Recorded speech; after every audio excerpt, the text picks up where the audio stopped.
तो नमस्कार। एक ऐसा मामला, जी हाँ, जो रोंगटे खड़े कर देगा, यानी कि एक ऐसा मामला चंडीगढ़ से सामने आया है। आप सभी को जानकारी दे दें कि भाई बहन का प्यार एक अनूठा प्यार होता है, और जब उस भाई को पता चल जाए कि किसी कारणवश, यानी कि दहेज की बलि एक बार फिर से एक बेटी चढ़ गई है, और कहीं ना कहीं क्या करे आखिरकार, बेबस भाई जितनी सहायता हो सकती थी उस परिवार की करता रहा।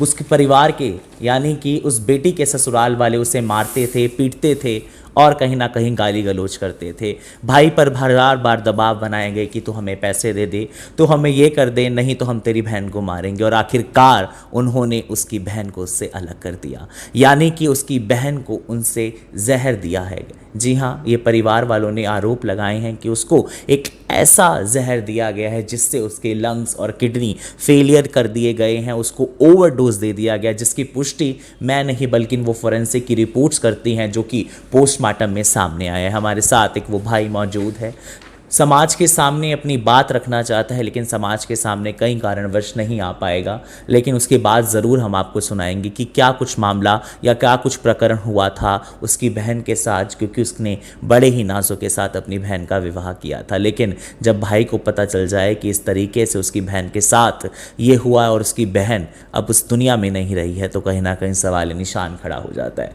और एक जो ज़िंदगी में कश्मकश तब शुरू हो जाती है जब प्रशासन के ऊपर सवाल उठने खड़े हो जाते हैं। प्रशासन ने शुरुआती तौर पर एफआईआर भी नहीं दर्ज करी, और एफआईआर दर्ज करने के साथ साथ मैं आपको जानकारी दे दूं कि शुरुआती तौर पर एफआईआर दर्ज भी नहीं करी, कोर्ट के थ्रू ये एफआईआर दर्ज हुई, यानी कि उनको धक्के खाने पड़े अपनी बहन के इंसाफ के लिए, अपनी बहन को इंसाफ देने के लिए। और आज उनको जो है, उनका जो उसकी बहन का स्वर्गवास लगभग 2 साल हो गए हैं, लेकिन अभी भी उसके आरोपी जो हैं खुलेआम घूम रहे हैं। किसी का शक, किसी का कोई खौफ नहीं है, ना प्रशासन का ना किसी आदमी का।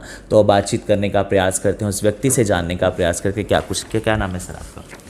मेरा नाम हेमंत है जी। हेमंत जी, क्या कुछ कहना चाहेंगे? कैसे आपके साथ जो है पूरा प्रकरण हुआ था, आपके साथ क्या कुछ कहना सर? चाहेंगे? मैं डीजीपी चंडीगढ़ को रिक्वेस्ट करना चाहूँगा जी जी जी कि 2 अक्टूबर सन 2020 में जी मेरी सिस्टर की किसी गलत चीज़ खिलाने से मृत्यु हो गई। 3:30-4 बजे तक वो बिल्कुल ठीक थी। जी मुझे फ़ोन आया कि वो बेहोश हो गई है। मैं उसके पास पहुंचा हूँ, मैंने उनको बोला हॉस्पिटल ले जाओ, तो वहाँ पे वो ब्रॉड डेड थी और उसकी नाक से झाग निकल रही थी।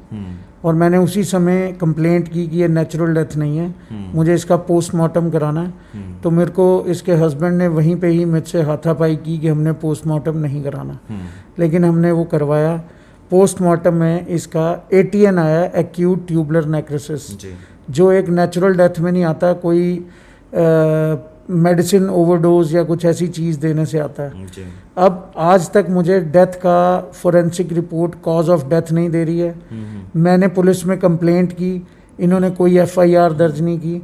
उसके बाद मैंने हाई कोर्ट में अपील की कि ऐसे ऐसे ये रिपोर्ट आ गई है, ये एफआईआर दर्ज नहीं कर रहे हैं। फिर पुलिस ने हाई कोर्ट के कहने पे एफआईआर दर्ज की, जिसमें 498 दहेज का मामला है। मैंने सारी व्हाट्सएप चैट जिसमें मेरी बहन को इसने मारा पीटा और ये सब जो इसका गोल्ड। सर, क्या कुछ कहना चाहेंगे? पैसों के लिए प्रताड़ित किया करते थे? ये पैसे सारा इनका खर्चा हम दिया करते थे, हर चीज़ हमसे। शराब पीने के लिए भी ये मेरी बहन को तंग करता था, पैसे दे, मैं उनको पैसे भेजता था, क्योंकि नहीं भेजता था तो ये उसको मारता था।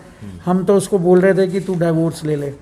इसमें इसकी बहन जो है वो यमुनानगर रहने वाली है, उसने रिश्ता करवाया था और उसने ये सारा खेल रचा और इसकी एक और शादी बीच में कराई जिसका डाइवोर्स भी नहीं हुआ। उसका नाम चंदा था और उससे भी इन्होंने बिना डाइवोर्स के आगे तीसरी शादी कर दी।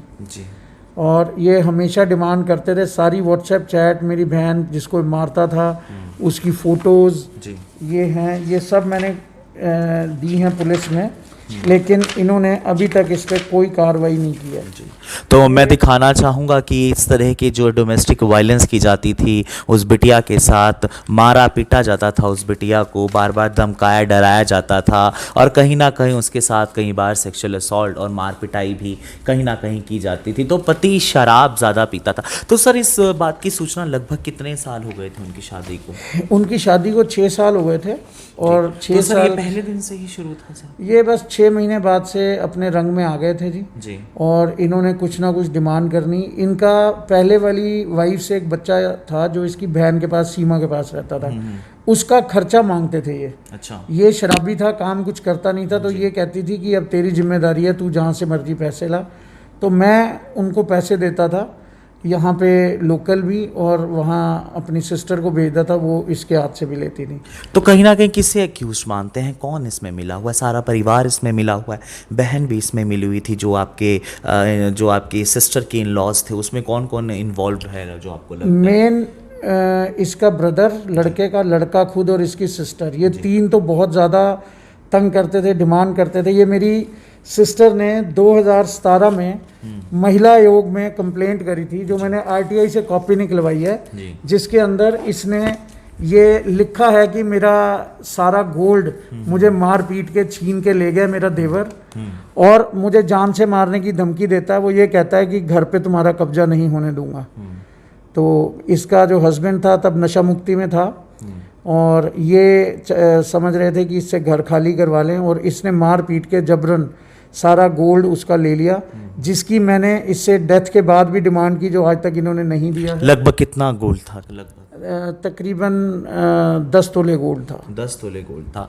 तो सर मतलब कि इतना समय हो गया था, फिर मतलब कि क्यों नहीं उस टाइम रहते हुए कुछ हार्श स्टेप आपकी तरफ से उठाए गए, या फिर बार बार कि भाई घर बसाने की बात या कॉम्प्रोमाइज़ पर बात चली जाती थी कहीं ना कहीं? टाइम टू टाइम ये मेरी सिस्टर 100 नंबर पे भी कंप्लेंट करती थी। जब ज़्यादा बात बढ़ जाती थी तो ये हाथ पैर जोड़ के और फिर से कहते थे कि मैं ठीक, कॉम्प्रोमाइज 10-15 दिन ठीक निकलते थे जी। और इन्होंने मैंने इनका सारा घर रेनोवेट करवाया। इनके घर में इलेक्ट्रिकल का एक एक सामान, पानी की मोटर, बिजली का स्विच, बटन, सब मेरी दुकान से गए हैं। सर क्या कुछ कहना चाहेंगे, जिस दिन आपकी सिस्टर की डेथ हुई आपको क्या कॉल आया, किस तरीके से उन्होंने इस मरणकरण कहानी को बनाने की कोशिश करी, या फिर उन्होंने कॉल किया या आसपास के लोगों ने कॉल किया, क्या कुछ कहना चाहेंगे? ये डेली शराब पीता था। जिस दिन मेरी सिस्टर की डेथ हुई उस दिन इसने कोई शराब नहीं पी रखी थी। इसने ये दिखाया कि मैं तो काम पे हूँ, जो कि ये 4-4 दिन, हफ्ता काम पे ही नहीं जाता था। उस दिन ये काम पे भी गया हुआ था और इसने ये दिखाया कि मैं हूँ नहीं। पीछे से इसने इसके फ्रिज में कुछ ही सामान में जहर मिलाया, या इसके पीछे से भाई ने और फादर ने मिल के कोई षड्यंत्र रचा। क्या है, मुझे इस चीज़ की आपको किसने सूचना दी सर कि ऐसे? मुझे इसके पड़ोसियों ने बताया कि आपकी बहन बेहोश होकर गिर गई है, जो कि 6 बजे तक बिल्कुल ठीक थी। और उसने बोला कि मुझे 8:30 बजे फ़ोन आया। मैंने कहा आप तुरंत इसको हॉस्पिटल ले जाओ। अच्छा, पड़ोसियों ने आपको? पड़ोसियों ने मुझे बताया। घर वालों ने कोई नहीं फ़ोन किया? घर वालों ने, किसी ने कोई फ़ोन नहीं किया जी। और फिर जब आप वहाँ चंडीगढ़ में, मैं इसके घर पहुंचा, वो बोले हॉस्पिटल है। मैं हॉस्पिटल गया तो वहाँ पे बोला कि ये तो यहाँ पे डेड ही लाई गई थी। जब ये लाई गई तो ये डेड थी। तो पोस्टमार्टम भी मना कराया गया था कि किस तरह से? पोस्टमार्टम बहुत रुका गया आपको, आप बता इसके घर वालों की इच्छा थी कि मैं पोस्टमार्टम मत कराऊं। इनकी वहाँ पे एक मोहल्ले की प्रधान है, उसने और इसके हस्बैंड ने मुझसे लड़ाई भी की। मेरी हाथापाई भी हुई इसके पति के साथ। तो एंड में मैंने बोला कि पोस्टमार्टम तो मैं कराऊंगा। तो सर जिस प्रकार से पूरा प्रकरण हुआ, बहुत दुखद ये सूचना थी। तो सर क्यों नहीं पुलिस सपोर्ट कर रही है? बार बार कोर्ट से आपने एफआईआर भी दर्ज करा ली है, लेकिन पुलिस क्यों सर लैग बिहाइंड करे? क्या कुछ लगता है सिस्टम खराब है या फिर पैसों का दबाव है? क्या कुछ दबाव लगता है आपको? सर एक एफआईआर रजिस्टर हो गई है माननीय न्यायाधीश जी के पास। जी। इनको दोषियों को अरेस्ट करके उनके पास भेजें। मुझे भारतीय न्याय प्रणाली में पूरा विश्वास है। वहाँ जाके सारे फैक्ट्स जब जज साहब के सामने जाएंगे तो इनको दोषियों को 100% सजा होगी। लेकिन ये जाएंगे तब जब ये पुलिस उन्हें अरेस्ट करेगी। आज 1 साल हो गया है, हाई कोर्ट पे जाके फिर एफआईआर हुई, तो ये क्यों उनको अरेस्ट करके नहीं भेज रहे? मेरी डीजीपी चंडीगढ़ साहब से रिक्वेस्ट है, मैं आपको रिटर्न में भी एक ज्ञापन दूंगा, एक लेटर भेजूंगा कि सर क्यों नहीं इनको अरेस्ट किया जा रहा है? 1 साल हो गया है, ऐसी क्या तफ्तीश चल रही है? ऐसा क्या फोरेंसिक में देरी हो रही है जो साइंस बार बार जाते हैं तो क्या मतलब कि क्या आपके सामने आश्वासन दिया जाता है? आप पुलिस स्टेशन में जाते हैं जहां एफआईआर हुई है, वो क्या कहते हैं कि क्यों नहीं गिरफ्तारी हो रही? सर 1 साल बाद एफआईआर रजिस्टर हुई हाई कोर्ट में केस डालने पे। पुलिस ने वहाँ के बयान दिया कि मैंने आज तक कोई कंप्लेंट ही नहीं करी। अच्छा, 1 साल बाद हाई कोर्ट में इनका पुलिस का बयान है कि मैंने कोई कंप्लेंट ही नहीं की। और आपने कंप्लेंट करी थी? मैंने तो सर उसी दिन उसी टाइम कंप्लेंट करी थी। मेरे वहाँ पे बयान है, जब वहाँ पे पोस्टमार्टम हुआ है तो एसडीएम साहब के सामने मैंने बयान दिए। अच्छा। उसकी कॉपी है मेरे पास। अच्छा, कॉपी है? हाँ जी। तो फिर क्या कुछ कमी रह गई थी? ये तो अपनी तरफ से केस क्लोज कर रहे थे सर। मैंने हाई कोर्ट में सारे फैक्ट्स दिए। उन्होंने इनको बोला कि आप इनसे फ्रेश एक एप्लीकेशन लेके और वो दोबारा से। तो कल डीजीपी के पास मिलने का आपका कुछ प्लान है? सर, लोगों तक क्या कुछ कहना चाहेंगे कि चंडीगढ़ जैसे शहर में अगर इस तरह की चीज़ें हो रही हैं, कानून का नज़रअंदाज किया जा रहा है, कहीं ना कहीं कौन सा ऐसा पीयर प्रेशर है जो लोगों को इस तरह के करने के लिए, या फिर प्रशासन क्यों दब रहा है सर? सर, चंडीगढ़ एक यूनियन टेरिटरी है और जो डायरेक्टली सेंटर गवर्नमेंट के अंडर है। और मैंने मोदी जी को भी इस बात की चिट्ठी लिखी थी, माननीय प्रधानमंत्री जी को, कि ये हमारी भारत की पूरी न्याय प्रणाली के लिए एक अच्छी चीज़ नहीं है कि 2 साल से एक भाई अपनी बहन को इंसाफ दिलाने के लिए घूम रहा है। सब कुछ हो गया, FIR भी होगी, लेकिन दोषियों को अभी तक पकड़ के कोर्ट में पेश नहीं किया गया कि कार्रवाई शुरू हो सके।